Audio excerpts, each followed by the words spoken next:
یہ تمہارا عبداللطیف جامع شرفیہ کا استاد پچھلے سال سبزہ میں تقریر کر کے آیا، اپنے کمرے میں لے گیا افطاری کے لیے، وہاں بٹھا دیا، سارا کمرہ خالی تھا، میں بیٹھ گیا، کہنے لگا مولوی صاحب سب کچھ موجود ہے لیکن اس کمرے میں سوائے بچھونے کے میں نے کوئی چیز نہیں رکھی۔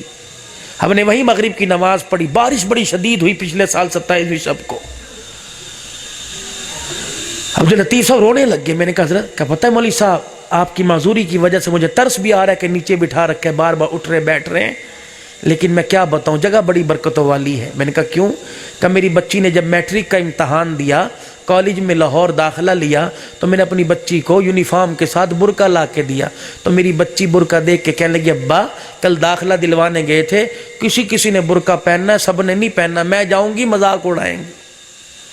ابا نے برقع ہاتھ میں لے کے آگے کر دیا، کہنے لگے میں نے کہا بیٹی یا مذاق اڑوا لے یا باپ کی عزت بچا لے۔ اللہ اکبر کبیرہ۔ کہ بس میری بیٹی نے برقع لیا، چوما اور رونا شروع کر دیا، اندر چلی گئی۔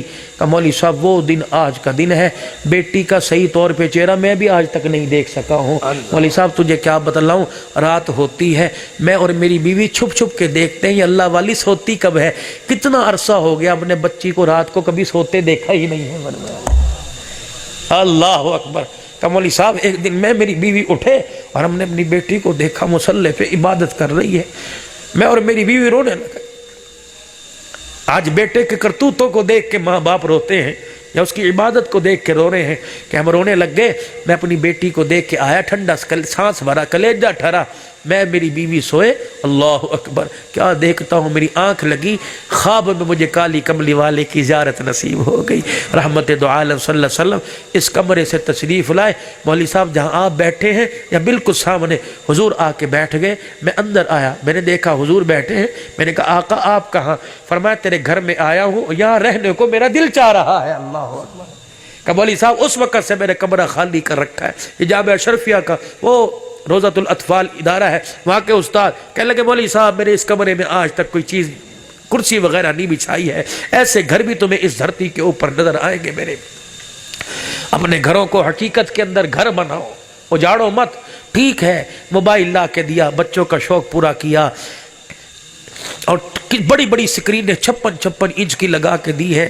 بابو تو کہ ان پڑھ آدمی، ابھی یہ گندم بک رہے، ابھی چاول بک رہے ہیں، بچے نے کہا ابا ٹی وی لا دیا، تجھے کیا پتا اس ٹی وی میں نامراد کیا کیا بیماریاں ہیں، تمہیں کیا پتا ٹچ موبائل کے اندر کیا کیا نامراد بیماریاں ہیں۔ کبھی پوچھا صبح سے لے کر شام تک اولاد کے لیے کیا کرتے ہو؟ کبھی شام کو آ کے یہ بھی پوچھا کہ 12 گھنٹے بچے سے میں دور رہا، میرے بچے نے 12 گھنٹے کہاں گزارے؟ کبھی پوچھا کسی باپ نے؟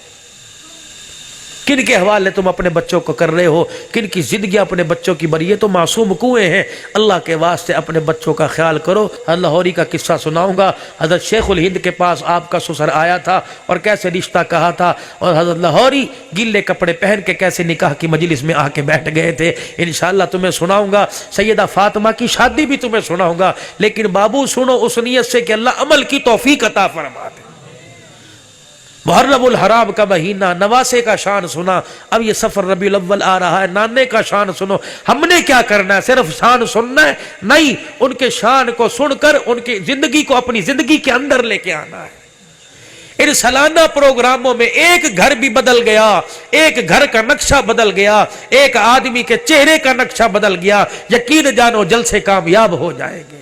5 وقت کی نماز کا اہتمام کرو، 1 بج رہا ہے، 5:30 بجے 5:45 نمازیں ہوں گی، نیت کرو انشاءاللہ جماعت کے ساتھ نماز پڑھیں گے۔ کرو سارے نیت میرے، خود بھی پڑھیں گے، بیوی بچوں کو بھی پڑھائیں گے، اور حضور کی سنت کو چہرے پہ سجائیں گے۔ ختم نبوت کے مسئلے پر کام کریں گے، ناموس تحفظ صحابہ اور ان کی ناموس کے لیے انشاءاللہ بڑھ چڑھ کے کام کریں گے، مدارس کے ساتھ تعاون کریں گے۔